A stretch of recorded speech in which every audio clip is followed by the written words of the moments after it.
শরীফ ওসমান বিন হাদি, যাকে একদিন আগেও বহু মানুষ চিনত না, কিন্তু নিশ্চয়ই তিনি ভালো কিছু করেছেন, না হলে এত হাজার হাজার মানুষ, আবাল বৃদ্ধ বনিতা সবাই এখানে জমায়েত হয়েছেন। অনেক বড় বড় নেতা মারা গিয়েছেন, অনেক পপুলার স্বনামধন্য ব্যক্তিগুলো মারা গিয়েছেন। জানা যায় এত মানুষের ভিড় কিন্তু দেখা যায়নি। সকাল থেকে নিউজ ফিডে শুধু এই নিউজই ঘুরছে। কেউ কেউ তো কমেন্ট করছে, এই হাদিকে।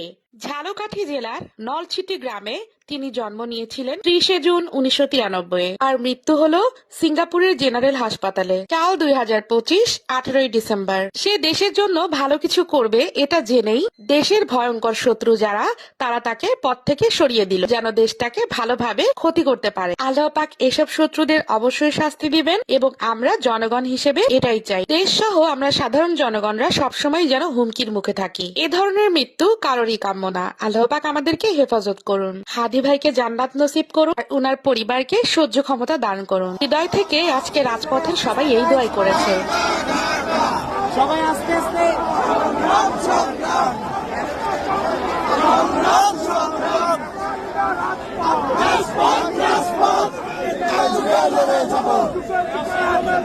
আমরা সবাই হাদি হব, যুগে যুগে লড়ে যাব। সবাই ভালো থাকবেন, নিরাপদে থাকবেন, সবাই সবার জন্য দোয়া করবেন। আল্লাহ হাফেজ, আসসালামু আলাইকুম।